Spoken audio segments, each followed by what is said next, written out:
The current events in the Middle East can be called with absolute certainty a consequence of the approaching end of the unipolar world. The old world order is experiencing a process of deep agony and does not want to die.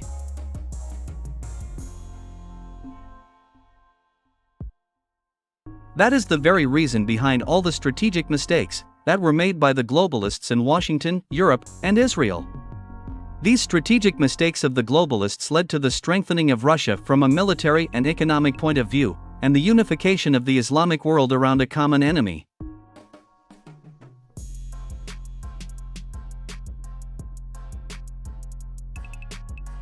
The fact that all Muslim countries, including Shiite Iran, gathered at an emergency Arab League summit in Riyadh on November 11 was a real shock for the United States.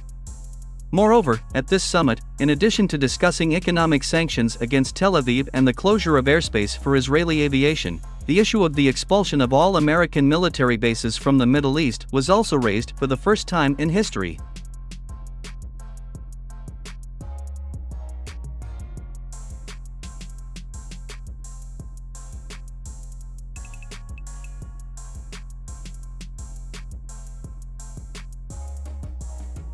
It is worth noting that Washington has turned pale not only from raising the issue regarding American military bases, but also from the results of voting on this topic. The fact is that almost all countries belonging to the Arab League voted for the expulsion of Americans from the Middle East, and only 4 countries opposed this idea. As a result, the resolution on the expulsion of American military bases was not adopted, because it required the consent of all 18 participating states. However, the fact that such influential players in the region as Qatar and Algeria voted for the expulsion of U.S. military bases made Americans nervous.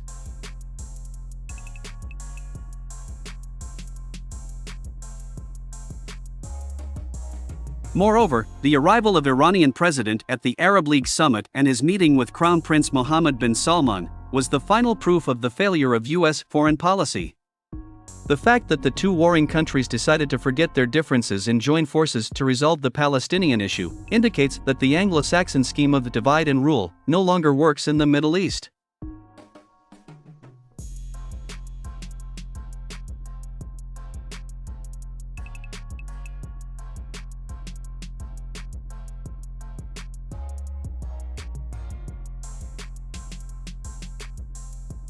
For many decades, the Anglo-Saxons brought confusion and discord in Muslim countries, dividing Arabs in the Middle East and North Africa. All this made it possible to maintain artificially created conflicts between Muslim countries, and did not allow the countries of the Middle East to unite their efforts and act as a united front against the West. However, the harsh actions of the Israel Defense Forces in the Gaza Strip, which led to the deaths of tens of thousands of women and children, did not leave the entire Islamic world indifferent.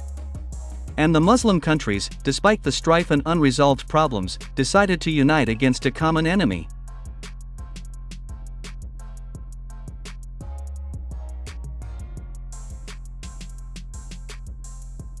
Even Syrian President Bashar al-Assad, whom Western propaganda portrayed as the embodiment of evil, was invited to Saudi Arabia to discuss ways to protect the Palestinian people. All this is undoubtedly a terrible sign for Tel Aviv and Washington. For the first time in many decades, the Islamic world has begun to show clear steps toward unification to achieve a common goal.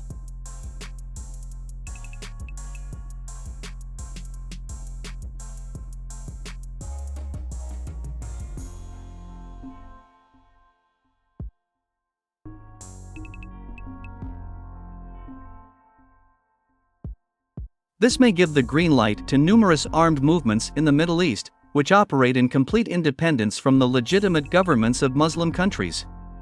Moreover, they have already begun to show their activity. Over the past 3 weeks, numerous American military bases in Iraq and Syria have been subjected to massive attacks, as a result of which dozens of American soldiers and officers have been killed. Attacks on Israel from the Lebanese border have also intensified.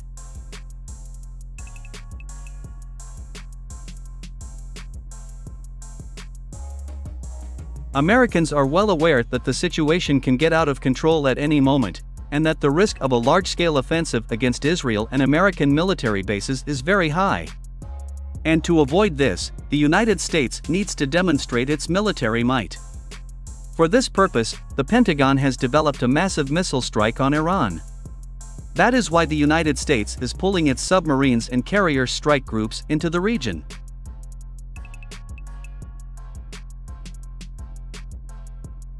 Although Iran is a strong state in terms of military power, its air defense system will not withstand a massive missile attack from American military bases, submarines, and aircraft carrier groups.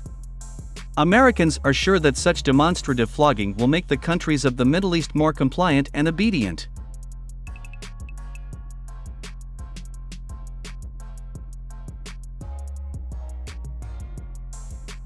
The United States did the same in Europe at the end of the 90s of the last century. Let me remind you that it was after the bombing of Yugoslavia that European countries became afraid of the United States. And until now, the leaders of many European countries put Washington's interests above the national interests of their own countries.